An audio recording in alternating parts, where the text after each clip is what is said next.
All right, everybody. We are back again for another episode of the Coaches Compass. Now, remember, I don't know what episode it is. I know we're on season 6. I just continue to record, continue to bring on cool guests from all across the world. Remember, hit that like, subscribe, comment button down below so you continue to have this thing grow, continue to bring on cool guests from all over the world. Now, I've got another special guest with me here today. I've got Coach Toy. She specializes in youth, speed, and athletic development. She's the 2023 California High School Strength Conditioning Coach of the Year. Owner, operator, coach, sole provider, creator, all that stuff of Toy Soldier. Coach, thank you and welcome to the Coach's Compass. I appreciate you having me, Coach. Thank you so much. I love it. I love it. Hey, so Coach, when we look back into this journey of being a coach, and when you first started out and all these things, before all the accolades and all the rewards, all the awards and all that stuff, what was something that you were chasing back then that nobody even knew about?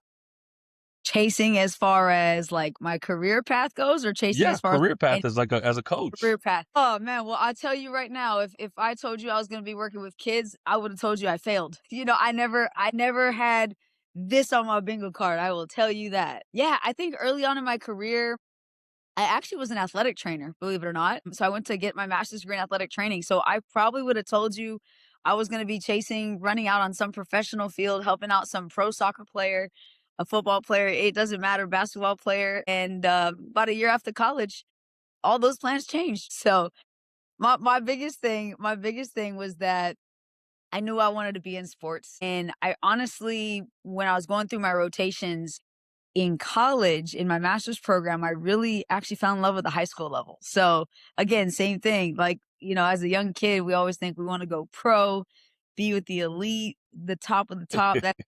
That's how you make your statement. But yeah, I like kids. I just love kids. What was the switch from I want to work with the professional athletes, the top dogs, the elite of the elite to let me dial it back, right? Not even dial it back because right now I work with at a high school, right? I'm a strength conditioning coach for a football team. So I know what it's like to be in those weight rooms and stuff and try to control a whole room of 25, 35 teenage boys, right? At So 6 a.m. in the morning. Yeah. 6 a.m., midday, afternoon, whatever time you get them at, is always going to be something. Yeah, So absolutely. why high school level? Yeah, I think it was because one, I could relate to them young in my career. They were my level. They weren't people who were potentially older than me. I think also too my energy level matches it more at the higher levels. Because I was working in my university, I was working with those athletes as well, and it was always business, business, business, business. And I'm not gonna lie, I love to smile, dance, joke, rap, like you name it, I'm doing it. And so to be around a professional organization, just for me, it just didn't feel like I was gonna be able to be my authentic self. It was gonna be like, all right, you gotta hold back. And I didn't want to have to hold back. And so when I got to the high school levels and doing my rotations and stuff like that in athletic training, it was like, no, be yourself. And I was like, thank you. I appreciate that. There That it made is. a difference.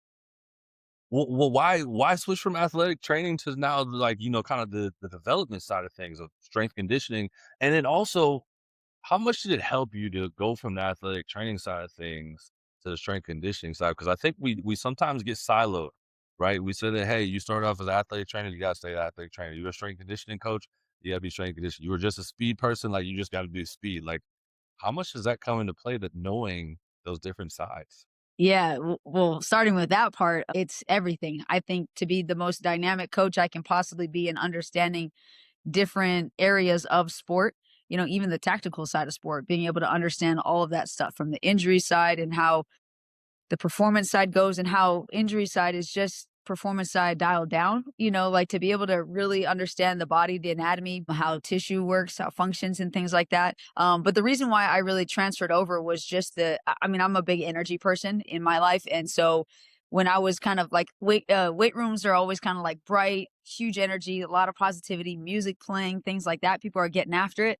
And the athletic training room was always like no music, kind of. It was in the basement of a lot of places I was at, and there was no natural sunlight. And I didn't, the biggest thing for me is I love using my knowledge to help figure things out, I guess you could say. I was, like being like a detective, right? Like, okay, so for injury size of sports, how can I get you from point A to point B back to play? Let me use my knowledge. But my first year in athletic training, it was like, you're just filling up waters, taping ankles, and you don't get to do any of the rehab stuff, or you don't get to do they outsource those. No one told you they outsource those things. I mean, I guess if you're at the high school level, you could do it all.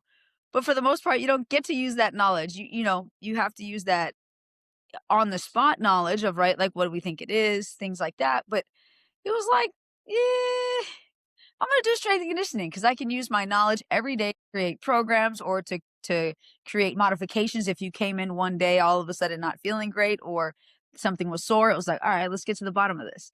And so I got to be that detective every single day in strength and conditioning. I worked at the high school level for 12 years, and every day was like different in all good ways. I loved it. And so to bring it back into like, how did athletic training help my strength and conditioning?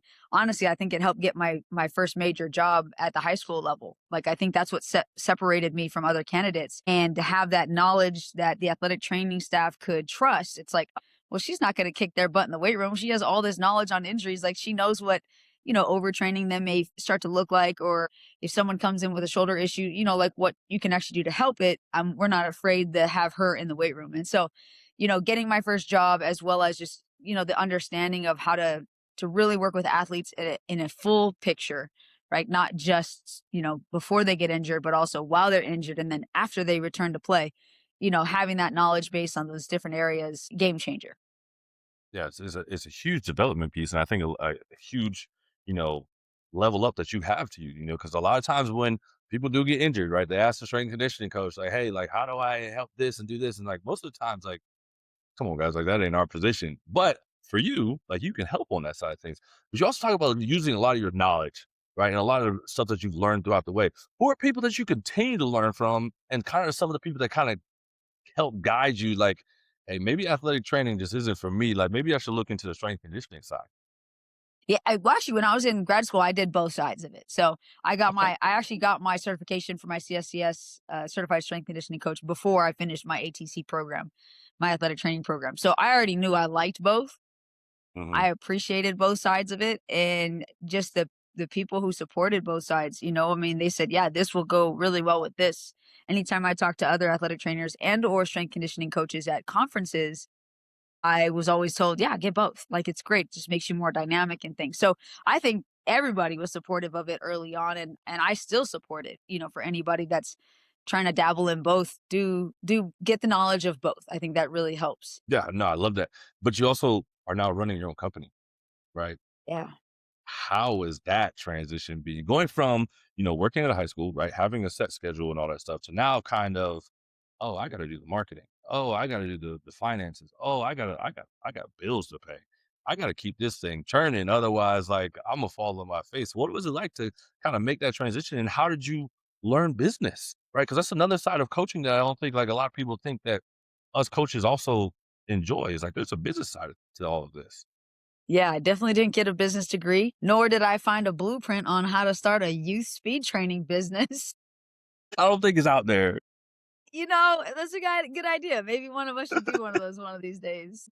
Yes, you're right. We wear every single hat out there, especially being the sole employee, I guess, of my own company. Social media marketing, you're the actual, having to find parks and create connections with coaches. If you don't have your own place, running how much packages should be, how to handle conflict when said parents cancel last second and don't follow your policy. Like, how much leniency do I want to give as a brand new business owner is a lot more than me as an established business owner. I will say that. But yeah, you just get thrown into the fire and just jump right in. I think the statistic is most businesses fail within the first 3 to 5 years. And so it's almost like, okay, we can do it on their own, but like, how do you scale? How do you grow? How do you not burn yourself out? And for me, I think from the high school level, coming from there, working 10 hours a day, every single day, I was like, I actually appreciated the fact that I had no business for the first like 4 months, 3, 4 months. And I say no business, I mean, like, I was working 1 hour a week with a few athletes, 1 hour a Yeah. week. And eventually it became 2 hours a week after about a month. And then I'm still going to call that no business. Like, who really can survive off of 2 hours a week from a few athletes in your session, Unless right? they paying, like, crazy money, right? These are kids, right? They're like, $50. I'd make a couple $100 in a month in the first month, and I was like, "Let's go. We're making something." But then now you're like, "How long would I have been able to sustain that if I actually didn't hustle?" You know? So, luckily for me, wearing the hats that I do, I like my creative side. I do have a bit of a creative side, and I'm an Aries for a zodiac sign, so I have a lot of control strengths as well. Like, I love to be able to stay organized and have a system before I almost see the system before I even start something. And so when I was getting started, I was like, okay, well, I've already shadowed this coach, this coach, this coach. I like what they did for their business, so I'm going to take their packaging type of a idea and I'm going to roll that out because I saw that that was very successful. Okay, from a standpoint of putting up flyers and things like that on social media, okay, I liked how this coach did it. I'm gonna do this. From a standpoint of like how coaches interacted with people via social media, like some people were really sarcastic when there was haters. Some people just blocked them. I was like, "We'll sit somewhere in the middle, and have fun with haters first, and then block them, type of Yeah. deal." Give 'em a But little bit, then, "Alright, let's get up out of here." I'll make them frustrated, and then I'm gonna just, at the end of the day, it's all trial and error, and I think it still is trial and error. I'm 2 years into my business, very have had a ton of success, more than I could have ever imagined, and I think the end of the day, it all comes down to just reputation. So, what you know and the person you are, both of those definitely matter, but the person you are, I think, matters more because if especially if you're working with kids and things like that, if you're not respected in the community, then your name really quickly kind of fizzles out of people who say, do you have a speed coach, my kids could work with? Your kid's fast. And they're like, "Oh yeah, I work with Coach Toy." And you're like, how quickly that can go south if your reputation is bad. So lucky for me, energy levels are good. Education is there and continues to learn. I continue to desire to learn everything. So yeah, I think just you just go through the whole there's no blueprint, man. Everybody's different. So I wish it but if there was a blueprint, then everybody'd be doing it, right? Like, everybody would be in this business, like, everyone claims to be yeah. a speed coach or a high level coach and stuff, but really at the end of the day, like, you can kinda see who's actually doing what they need to do to get help the athlete. Because at the end of the day, like that's our main goal, right? Everyone's trying to help that the next athlete be better than we ever were. Right. And that's a hard thing to do because you also look at you got a life, coach, right? Like you got a lot to Do I? do still. I don't know. We like to say we have a life, right? But what do you do outside of coaching that helps, continue to fill your cup and not like drain it and also keep you motivated and like wanting to keep going and not feel, I guess what not everybody says the burnout, right? Yeah. Yeah, no, that's a great question.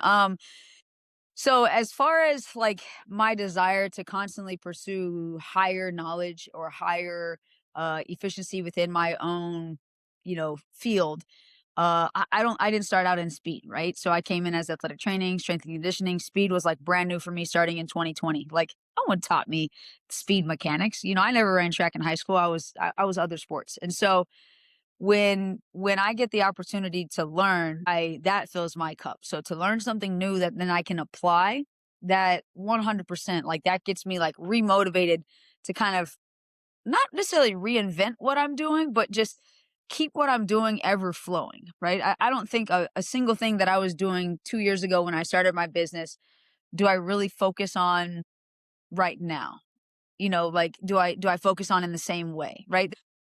For coaches, I think the best coaches out there keep it simple and they know exactly what they want to do in order to help this particular issue or to help create better acceleration or better max velocity, right? Just or whatever it is, strength and conditioning, right? You kind of have an idea of like, hey, coach, I need to be more powerful. What can I do? I'm like, all right, well, we're going to sprint and jump.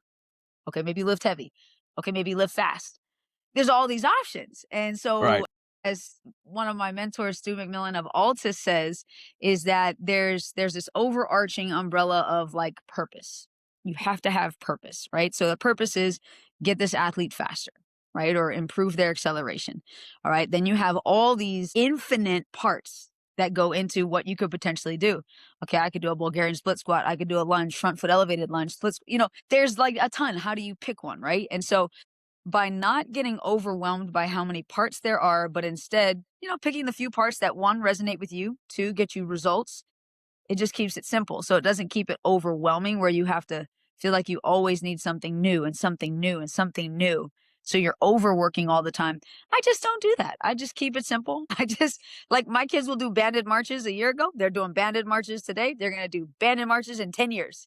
Like sorry, but I'm just going to try my best to keep the main thing the main thing. And the more I learn, I have more tools, I have more parts, but that doesn't mean that I use every single one of them. It's almost like, you start to become a master of like, okay, what wrench do I need in the toolbox as opposed to saying, I got 50 of these things. I'm cool. Like, Right. who cares that you know 50 different exercises to strengthen the hamstring? Like, just pick one, right? Or Pick the one that's gonna work. pick the one that works for you, for your program, for your athlete at the time. What's the knowledge behind that? So what, at the end of the day, what fills my cup and keeps me going is I get to use that knowledge, um, continue to grow that knowledge. So going down and shadowing other coaches, going to different states and shadowing coaches, going to conferences, going to opportunities where people don't actually usually take that opportunity. I've been to several where I'm in with these elite, very elite, hardworking, successful coaches in their field, and I'm in the room with them with maybe 4 people. In the room with them, maybe just me and them. I'm in the room with them with maybe, like a 4-day intensive where I'm getting to learn everything they know. And I'm like, I don't think enough people really put themselves in those opportunities and those positions. Like we go to conferences where there's 300 people, you never get your question asked. You might have 20 seconds at the end if you actually apply yourself after their talk. And then you walk away from a conference wondering like, okay, how do I apply anything I just learned? It was cool, but how do I apply it? So what fills my cup is getting myself into rooms with these coaches that aren't large conferences. They're smaller rooms, things like that. Because those large conferences can get a little out of control. I do think that for some of us, I wouldn't say some of us, but I think some people, some in this coaching world is a little bit of pride too. Like, why would I want to be stuck in a room with somebody that potentially could be a little bit smarter than me? Than what I'm actually doing might not be the right thing to be doing. But that's neither here nor there, right? The people that want to grow are going to continue to want to grow. But if you take a young coach right now, if they were to shadow you for a week, what do you think is something that they'd be kind of surprised about, your job that you do on a daily basis? What would they be surprised about? Well, I'm pretty transparent on social media, but I think they'd be surprised at how much knowledge, excuse me, that I share with the actual kids, right? Like kids can tell you what Newton's third law is. My kids, and their 6-year-olds can tell you that. They can tell you what part of the foot they need to land on. They can tell you about braking forces. They can tell you about ground contact time and when you want to have a little bit longer ground contact time versus shorter. 6 to 8-year-olds know this stuff. And that's just because, like I said, knowledge for me is everything. I love sharing knowledge. I love being able to give that knowledge to kids so they have a better understanding of why we're doing certain things. And so I think when people are like, "Wow, your kids are so smart." And I'm like, "Yeah, you just keep telling them the same things over and over, and eventually they start to learn exactly, about force and the direction of force. Like, why don't I wanna, swing my foot and reach out forward? Coach, because you're gonna land on your heel." I'm like, "Yeah, and what kind of forces do I get?" "Braking forces." And I'm like, "Good job." Like we quiz them Yeah. and they're like, "How did your kid I didn't even know that what?" So, I think the fact that if you spend, time with the kids that I work with and my style of coaching, I take what people know at that elite level and I break it down to what's fun for the kids to know and just really, really small bits at a time. But repeat it over and over and over every day. Like, okay, how high do I want my heel to come? Da da da da da. What direction do I want to focus on, up or down when it comes to force? They'll know all of it, and I think, even someone that comes to shadow might even learn something, and it's just great because kids ask a million questions, but if you give them answers along the way, they actually don't ask a million questions. They just like to answer the million questions I ask them. So it's kind of fun turning the tables on them. That's even an important factor for parents, right? Because I got a 3-year-old right now, and all I feel like I ask or hear sometimes is why. But then I learned that if I just give her answers along the way, right, she'll just kind of like stop asking me questions, and then I ask her something, and she's already answered, right? Like we're Mhm. all good to roll. So it's pretty much the same thing as working with these youth athletes. Coach, before we get out of here, we fast forward 10 to 15 years from now. What do you want people to say about Coach Toy Not about like how you coach or anything like that. What do you want them to say about you? Well, first off, if people were to see me in person, they wouldn't duck and run away.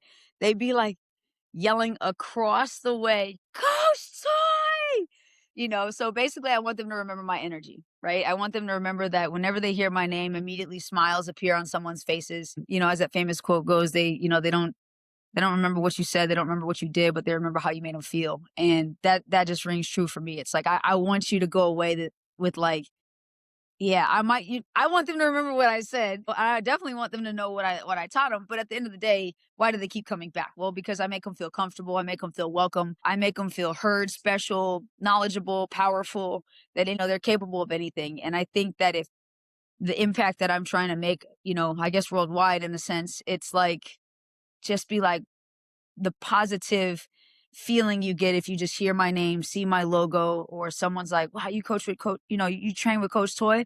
Yeah, I did. And immediately it's a smile.